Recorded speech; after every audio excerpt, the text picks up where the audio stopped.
మీ అందరికీ తెలుసు కదా, సోక్రటిస్ అనే ఒక మనిషి, ఒక తత్వవేత్త సత్యం గురించి మాట్లాడాడు, సత్యమే మాట్లాడమన్నాడు. కానీ ఆనాటి రాజ్యం, రాజు, మతాధిపతులు ఆయన చెప్పిన సత్యాన్ని నిరాకరించి ఆయన చేతనే గ్లాసులో విషం పోసి తాగింపజేశారు. సోక్రటీస్ చనిపోయాడు, కానీ సత్యం మాత్రం ప్రపంచంలో నడుస్తున్నది. అదే సత్యాన్ని మహాభారతంలో నన్నయ్య సత్యవాక్యము మేలు చూడగన్ అన్నాడు. నుతజలపూరితంబులగు నోతులు నోరీటి కంటే, యజ్ఞాల కంటే, పుత్రుల కంటే సత్యవాక్యము మేలు చూడగన్ అన్నాడు. అల్టిమేట్గా ఎప్పుడైనా ప్రపంచంలో సత్యవాక్యం నిలబడుతుంది అని నన్నయ్య గారు చెప్పినా, సోక్రటీస్ చెప్పినా, అంబేద్కర్ చెప్పినా, గాంధీ జీవితాంతం సత్యం గురించి బోధన చేశాడు ఆయన. కనుక సత్యవాక్యము మేలు చూడగన్ అనే ఒక అభిప్రాయం చుట్టూ మీరు ఆలోచించమని నేను విజ్ఞప్తి చేస్తున్నా. ఇంత ఇంట్రో ఎందుకు అనుకుంటున్నారా?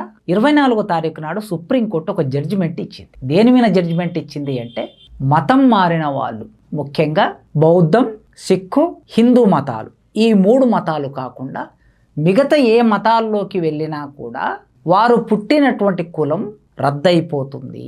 వారు పుట్టిన కులానికి సంబంధించిన అంశం వాళ్ళు మారిన మతంలోకి వెళ్ళిన తర్వాత దాని ప్రస్తావన ఉండకూడదు అని ఒక జడ్జిమెంట్ ఇచ్చింది. ఆ జడ్జిమెంట్ అంటే క్రైస్తవ మతంలోకి మారినటువంటి వాళ్ళు ఎవరైనా భారతదేశంలో బ్రాహ్మణుల నుంచి మొదలు పెడితే దళితుల వరకు ఎవరు క్రైస్తవ మతాన్ని స్వీకరించినా వారు మునుపు పుట్టిన హిందూ మతానికి సంబంధించిన ఆ కులం అనేది ఉండదు, ఆ కులానికి సంబంధించిన వివక్ష ప్రస్తావన అక్కడ ఉండదు అని చెప్పారు. సుప్రీంకోర్టు ఈ విషయాన్ని చెప్పడానికి మూలం ఎక్కడుంది అని అంటే, 2021 జనవరి 24 నాడు ఒక సంఘటన జరిగింది. ఆ సంఘటన ఏమిటంటే, బాపట్ల జిల్లా పిట్టలవానిపాలెం మండలం కొత్తపాలెం గ్రామం. ఈ గ్రామంలో పాస్టర్ చింతాడ ఆనంద్ అనే ఒక పాస్టర్ ఆదివారం రోజు ఒక ఇంట్లో ప్రార్థనలు జరిపి ఆ ఇంటి నుంచి తిరిగి తన ఇంటికి వెళుతూ ఉన్నప్పుడు కొద్దిమంది తనను అడ్డగించి తన మతానికి సంబంధించి, తన కులానికి సంబంధించి దూషిస్తూ, ఎస్సీ అనే కులం పేరు మీద దూషిస్తూ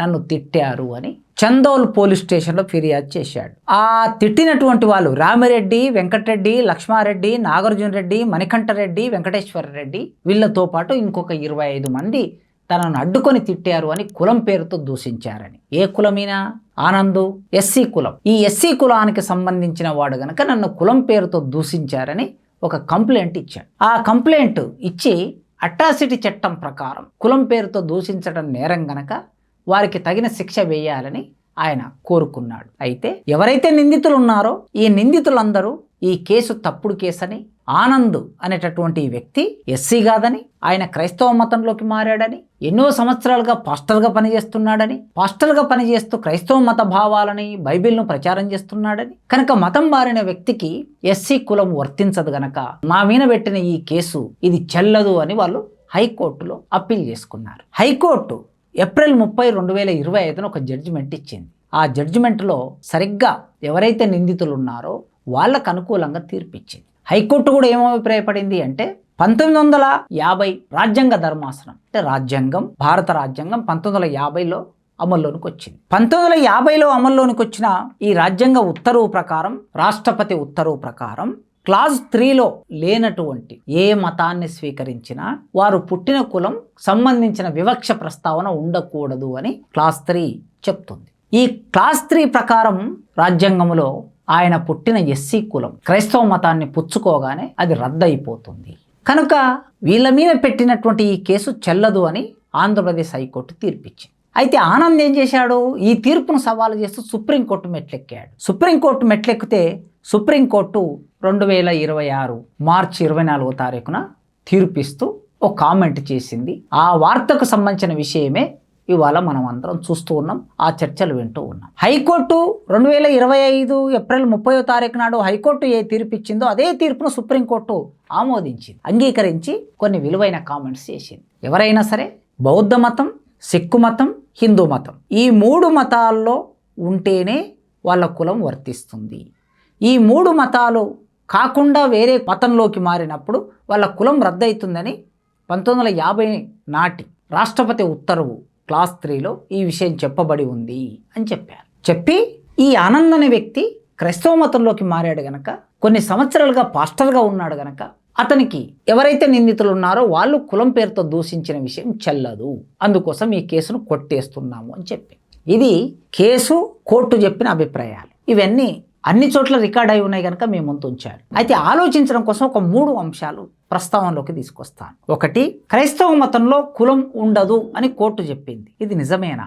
కోర్టులో ఉన్న న్యాయమూర్తులకి కూడా తెలిసిన విషయమే కదా. క్రైస్తవ మతం అనగానే ఒకే చర్చ్ ఉండాలి లెక్క ప్రకారం. ప్రపంచంలో చాలా రకాల చర్చిలు ఉన్నాయి ఎవరి విశ్వాసాలకు అనుగుణంగా. ఉదాహరణకి మనం భారతదేశంలో హిందువులుగా ఉన్నటువంటి వాళ్ళు కొన్ని వేల దేవుళ్ళను నమ్ముతారు. గుర్రం జాషువా చెప్పినట్లు 33 కోట్ల దేవతలు అన్నాడు ఆయన. కనుక ఇక్కడ ఎల్లమ్మ, మల్లమ్మ, పుల్లమ్మ, పోలేరమ్మ, కట్టమైసమ్మ ఇట్లా మొదలు పెడితే కృష్ణుడు, విష్ణువు, రాముడు, బ్రహ్మ, శివుడు, మళ్ళా వివిధ అవతారాలు, వెంకటేశ్వర స్వామి, నరసింహస్వామి, రాఘవేంద్ర స్వామి, సత్యనారాయణ స్వామి, ఇన్ని రకాలుగా దేవుళ్ళని నమ్ముకోవటం అనేది ఉంది. లక్ష్మీదేవి, పార్వతీదేవి, సరస్వతీదేవి, ఇన్ని దేవుళ్ళను పూజిస్తూ ఉంటారు. హిందూ మతంలో అయితే ఎన్ని దేవతలు ఉన్నారో క్రైస్తవ మతంలో కూడా దాదాపు అన్ని చర్చిలు ఉన్నాయి మన దగ్గర. భారతదేశంలో క్రైస్తవ మతానికి సంబంధించిన ఒకే చర్చు అందరికీ లేదు. గద్దర్ ఎప్పుడో రాశాడు, కర్మరాత ఇది క్రైస్తవ మతం అని, మతం మారుతే కులం పోతుందని. మతంలోకి వెళ్ళారు. వెళ్ళిన తర్వాత ఏముంది అక్కడ? కాపు క్రైస్తవ, కమ్మ క్రైస్తవ, రెడ్డి క్రైస్తవ, మాల క్రైస్తవ, మాదిగ క్రైస్తవ, 4 రకాల చర్చిలు, 5 రకాల చర్చిలు ఉన్నాయని రాశాడు ఆయన. కర్మరాత అది క్రైస్తవ మతం అని, మతం మారితే కులం పోతుందని మతం మారారు. కానీ ఇక్కడ మాదిగలకు ఒక చర్చి, మాలలకు ఒక చర్చి, రెడ్డిలకు ఒక చర్చి, కమ్మ వాళ్ళకు ఒక చర్చి, బ్రాహ్మణులకు ఒక చర్చి. అంటే వారి మతంలో నుంచి మారిన ప్రతి ఒక్కరికి మనం ఆంధ్రప్రదేశ్లోకి వెళ్ళి చూస్తే ఎన్ని రకాల చర్చిలు ఉంటాయో ఒక గ్రామంలో, ఒక టౌన్లో మనం చూస్తాం. ఎందుకు ఈ వివక్ష ఉన్నది అంటే భారతదేశంలో ఉన్న కులము ఎక్కడికి వెళ్ళినా కూడా తన ప్రభావాన్ని చూయిస్తుంది.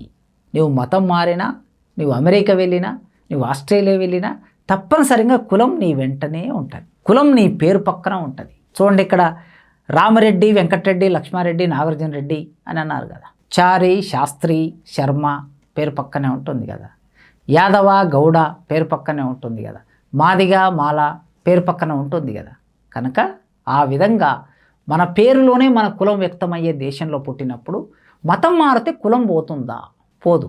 మతం మారినా కూడా కుల వివక్ష అనుభవించే వాళ్ళు దేశంలో కోట్ల మంది ప్రజలు ఉన్నారు. మతం మారినంత మాత్రాన ఎస్సీ వార్డుల్లో ఉన్న తన ఇల్లు బ్రాహ్మణులుండే అగ్రహారం మధ్యలోకి రాదు, ఎస్సీ వార్డుల్లోనే ఉంటుంది. అంటే సామాజికంగా తన స్థానం ఎక్కడ ఉండాలో అక్కడనే ఉంటుంది. మతం మారినంత మాత్రాన అతనికి పెళ్లి సందర్భం వచ్చినప్పుడు వేరే కులం వాళ్ళు, బ్రాహ్మణులో, రెడ్లో, వెలుమలో, కాపులో, కమ్ములో వచ్చి పిల్లనిచ్చి పెళ్లి చేసుకునే పరిస్థితి ఉండదు. అదే కులంలో అదే క్రైస్తవం పుచ్చుకున్న వాళ్ళు, ఆ కులానికి సంబంధించిన వాళ్ళు పెళ్లి చేసుకుంటారు. అఫ్కోర్స్ మీరు అనొచ్చు, అక్కడక్కడ కులాంతర వివాహాలు జరుగుతున్నట్లే క్రైస్తవ మతంలో కూడా జరుగుతాయి. మామూలుగా హిందూ మతంలో కూడా చాలా కులాంతర వివాహాలు జరుగుతున్నాయి, క్రైస్తవ మతం కూడా జరగవచ్చు. కానీ సాధారణంగా చూసినప్పుడు ఏ కులం వాళ్ళు ఆ కులం వాళ్ళనే క్రైస్తవ మతంలో ఉన్న వాళ్ళు కూడా పెళ్ళిళ్ళు చేసుకుంటారు. ఆహారపు అలవాట్లు ఏమైనా మారుతాయా క్రైస్తవ మతంలోకి వెళ్ళిన తర్వాత? దళితులుగా ఉన్నప్పుడు ఏ ఆహారపు అలవాట్లు పాటిస్తారో అవే ఆహారపు అలవాట్లు క్రైస్తవ మతంలోకి వెళ్ళినా కూడా ఉంటాయి. నివాసం ఎక్కడ ఉంటుందో అక్కడే ఉంటుంది. ఆచార సంప్రదాయాలు ఏ విధంగా ఉన్నాయో అదే విధంగా కొనసాగుతుంది. కాకపోతే ఆదివారం రాగానే బైబిల్ పట్టుకొని చర్చికి వెళ్ళి ప్రార్థనలు చేస్తూ ఉంటారు. ఇది మతం మారినంత మాత్రాన భారతదేశంలో కులం పోదు అనే ఒక అభిప్రాయం నాకు వ్యక్తిగతంగా ఉన్నది. వ్యక్తిగతంగా నాకు అభిప్రాయం ఉండడం కాదు, ఇది వాస్తవంగా ఉంది కనుక, వాస్తవ స్థితిని చూసాం కనుక ఆ చూసిన స్థితిని మీ ముందు నేను చర్చ కోసం పెడుతున్నా. ఇది ఒక అంశం. రెండవ అంశం, అసలు క్రైస్తవ మతంలోకి లేదా ఇస్లాం మతంలోకి, ఇతర బౌద్ధ మతంలోకి, సిక్కు మతంలోకి ఎందుకు వెళ్ళారు అనేది ఒక ప్రాథమికమైన ప్రశ్న. రాజ్యాంగ రచన సందర్భంలో కూడా అంబేద్కర్ చేసిన ఆర్గ్యుమెంట్లు చాలా ఉన్నాయి. ఒక మనిషి ఎందుకు మతం మారుతున్నాడు అంటే భారతదేశంలో వేల సంవత్సరాలుగా కుల వ్యవస్థ ఘనీభవించి ఉన్నది, వేళ్ళూనికొని ఉన్నది. ఇట్లా ఉన్న కుల వ్యవస్థ మనిషిని వెంటబడి తరిమింది. దళితులకి అంటరాని వాళ్ళుగా చూసి ఊరవతలు నెట్టివేశారు. ఆ ఊరవతలు నెట్టివేసిన వాళ్ళకి చదువునివ్వలేదు, ఆ ఊరవతలు నెట్టివేసిన వాళ్ళని గుడిలోకి రానివ్వలేదు, ఆ ఊరవతలు నెట్టివేసిన వాళ్ళని బావులో నీళ్లు తీసుకునివ్వలేదు, ఆ ఊరవతలు నెట్టివేసిన వారిని ప్రధాన వీధుల్లోకి, పురవీధుల్లోకి, అగ్రహారాల్లోకి రానివ్వలేదు. చచ్చిన పశువులను మాత్రమే తీసుకెళ్ళి ఆ పశువులో కోసుకొని వాటి మాంసాన్ని మాత్రమే తిని బతకండ్రా మీరు అని వదిలేశారు. మూతికి ముంతగట్టారు, మెడలో గంటగట్టారు, వీపుకు చీపురు కట్టారు. చీపురు కట్టి అంటరాని వాళ్ళుగా వాళ్ళ జీవితాన్ని నెట్టేశారు. ఇలా నెట్టేసినటువంటి ఈ స్థితిలో భారతదేశంలోకి ముస్లింలు ఎంటర్ అయ్యారు. మొట్టమొదలు 7వ శతాబ్దంలో ముస్లింలు ఎంటర్ అయితే 12, 13వ శతాబ్దంలో మొత్తం భారతదేశం అంతా వాళ్ళ చేతుల్లోకి పోతే తెలంగాణ ప్రాంతంలో నైజాం మీర్ ఉస్మాన్ అలీ ఖాన్ వాళ్ళ పరిపాలన కాలంలో, నైజాం వంశస్థుల పరిపాలన కాలంలో ఇక్కడ ఉన్నటువంటి వాళ్ళు, అంటరాని వాళ్ళు ఆ బాధను భరించలేక, వేదనను భరించలేక, అంటరాంతనాన్ని భరించలేక మతం మారితే జీవితం మారుతుందేమని చెప్పి ముస్లింల్లోకి వెళ్ళారు కొందరు. ఒకప్పుడు 200-300 సంవత్సరాల కిందట, 500 సంవత్సరాల కిందట హిందువులుగా ఉండి ఆ హిందూ మతంలో ఉన్న తీవ్రమైన వేదనను భరించలేక ముస్లింలుగా మారినటువంటి వాళ్ళు ఉన్నారు. ఇక ఆ తర్వాత 1600 సంవత్సరం 1757 ప్లాసీ యుద్ధం తర్వాత బ్రిటిష్ వాళ్ళు భారతదేశాన్ని ఈస్ట్ ఇండియా కంపెనీ తన చేతుల్లోకి తీసుకున్న తర్వాత తన పరిపాలనను సులభంగా మార్చుకోవడం కోసం బ్రిటిష్ వాళ్ళు ఏం చేశారంటే ఈ దేశంలో ఉన్నటువంటి వర్ణ వ్యవస్థని, కుల వ్యవస్థని ఉపయోగించుకున్నారు తమ పరిపాలన కోసం, తమ దోపిడీని వేగవంతం చేయడం కోసం. ఇక్కడుండే సామాజిక అసమానతలను ఉపయోగించుకున్నారు, మతాల మధ్య, కులాల మధ్య ఉండే జాడ్యాలను ఉపయోగించుకున్నారు. ఆ క్రమంలో ఏం చేశారంటే ఊరికి దూరంగా ఉన్న ఈ దళితుల్లోకి, అంటరాని వాడల్లోకి మొట్టమొదలు క్రైస్తవం ప్రవేశించింది. క్రైస్తవ మిషనరీలు ప్రవేశించాయి. వాళ్లకు రోగాలు వచ్చి చచ్చిపోతుంటే ఆ రోగాల బారి నుంచి రక్షించడానికి క్రైస్తవ మిషనరీ హాస్పిటల్ పెట్టి వాళ్ళను కాపాడేది. వాళ్ళకు చదువు లేకపోతే, జ్ఞానం లేకపోతే, ప్రపంచమే తెలియకపోతే వాళ్లకు 4 ఇంగ్లీష్ అక్షరాలు నేర్పించి వాళ్ళ చేతుల్లో బైబిల్ పెట్టి వాళ్ళ కొంత జ్ఞానాన్ని ఇచ్చింది. తినడానికి తిండి లేకపోతే చచ్చిన పశువుల మాంసాన్ని తింటున్నటువంటి వాళ్ళకి కాస్త సంస్కారాన్ని నేర్పించింది. వాళ్ళను గుడిలోకి రానివ్వకపోతే చర్చు మీ గుడి అని చెప్పి చర్చు కట్టి వాళ్ళను గుడిలోకి ఆహ్వానించి ఈ యేసు ప్రభువే మీ దేవుడని వాళ్ళకు చెప్పింది. అంటే క్రైస్తవ మతంలోకైనా ఇంకో మతంలోకైనా ఈ దేశంలో ఉన్న దళితులు వెళ్ళారు అంటే కారణం ఇక్కడ ఉండే సామాజిక సమస్య, సామాజిక అసమానతలే తప్ప ఎవరైనా మతం ఎందుకు మారుతారండి? అంబేద్కరు కొన్ని లక్షల మందితో 1956లో బౌద్ధ మతంలోకి వెళ్ళాడు. ఎందుకు వెళ్ళాడు? స్వయంగా అంబేద్కరే చెప్పాడు కదా, నేను హిందువుగా పుట్టాను కానీ ఈ హిందూ మతం నన్ను మనిషిగా చూడలేదు. నేను ఎక్కడ పరిగెత్తితే, ఎటువైపు నిలబడితే అటువైపు ఈ కులం నన్ను వెంటబడి తరిమింది, కనుక నేను బౌద్ధంలోకి మారుతున్నాను అని కొన్ని లక్షల మందితో బౌద్ధంలోకి మారాడు నాగపూర్లో. అదేవిధంగా సిక్కు మతం, అసలు సిక్కు మతం పుట్టిన తర్వాత దాంట్లోకి మారినటువంటి వాళ్ళు ఎందరో. గురు సంతు రవిదాస్, ఉత్తర భారతదేశంలో సంతు రవిదాస్ అంటే చమార్. ఆయన చమార్ కులంలో పుట్టినటువంటి ఆయన ఈ మతంలో ఉండే పీడనని అనుభవించి వీరికి ఒక ఆధ్యాత్మికతనివ్వాలని మొత్తం ఉత్తరప్రదేశ్, బీహార్, మధ్యప్రదేశ్, హర్యానా, పంజాబ్ ఈ ప్రాంతంలో ఒక ఆధ్యాత్మిక విలువనిచ్చి ఆయన మెల్లగా సిక్కు మతంలోకి అక్కడుండే చమార్లను తీసుకెళ్ళాడు. ఒకసారి గురు రవిదాస్, మరోసారి అంబేద్కర్, ఇంకొకసారి ఇంకో మతం. ఇక్కడుండే ఈ అంశం తీవ్రమైనటువంటి వేదన నుంచి తప్పించుకోవడానికి వాళ్ళు వేరే మతంలోకి పోయారనే ఒక సామాజిక వాస్తవం మనందరికీ తెలిసిందే. ఇక 3వ అంశం మీ ముందు చర్చ కోసం, అసలుకు మతం మారితే కుల వివక్ష పోతుందా? ఎట్టి పరిస్థితుల్లో పోదు. భారతదేశంలో క్రైస్తవులు అనగానే వెంటనే స్ఫురణకొచ్చేది వీళ్ళు ఎస్సీలు అని, వీళ్ళు మాలమాదిగొళ్ళు అని అర్థం. వేరే కులాల వాళ్ళు కూడా క్రైస్తవ మతంలోకి వెళ్ళారు, కానీ ముఖ్యంగా ఆంధ్రప్రదేశ్, తెలంగాణ రాష్ట్రంలో క్రైస్తవులు అనగానే ఎస్సీలు. అందుకోసం ఎస్సీలు అనే భావన ఉన్నంత కాలం కుల వివక్ష కొనసాగుతూ ఉంది.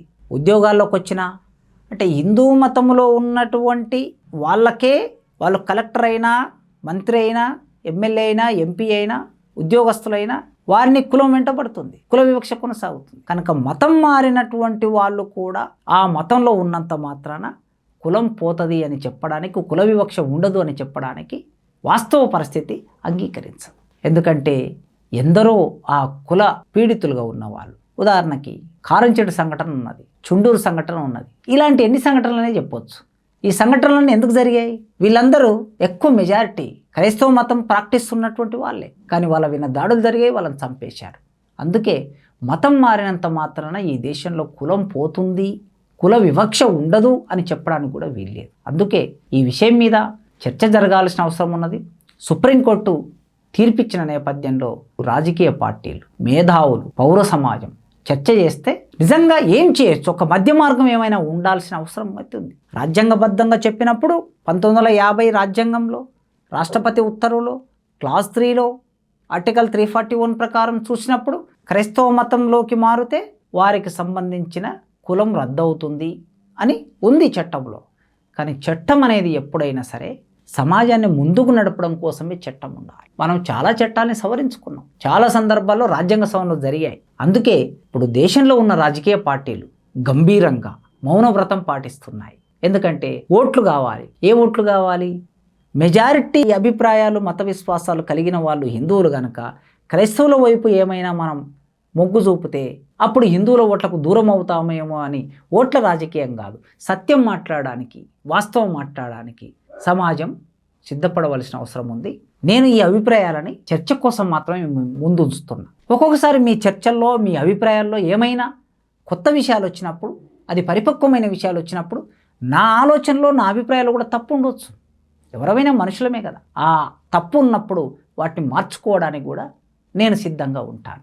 కనుక మిత్రులారా, ఈ వీడియోను మీరు చూడండి, మీ అమూల్యమైన విలువైన అభిప్రాయాలను చెప్పండి, పరిపక్వమైన అభిప్రాయాలను చెప్పండి. నా పేరు కాసిం కనుక నేను ముస్లిం అనుకొని అలా కాకుండా, పేరును బట్టి దేశంలో నేను ఎస్సీ మాదిగగా పుట్టాను, చాలాసార్లు మీకు చెప్పాను. కానీ నా వీడియోస్ కింద కామెంట్లు ఏముంటాయి? నేను ముస్లిం కనుక ఇలా మాట్లాడుతున్నానని, నేను పాకిస్తాన్కు సపోర్టర్నని. అంటే నేను పేరు పెట్టుకున్నందుకే నేను ఇంత వివక్షను అనుభవిస్తే మరి మతం మారిన వాళ్ళకి ఎంత వివక్ష ఉంటుందనేది కూడా ఒకసారి ఆలోచించండి. అందుకే మీ అందరి ఆలోచన కోసం ఎదురు చూస్తూ థ్యాంక్ యూ.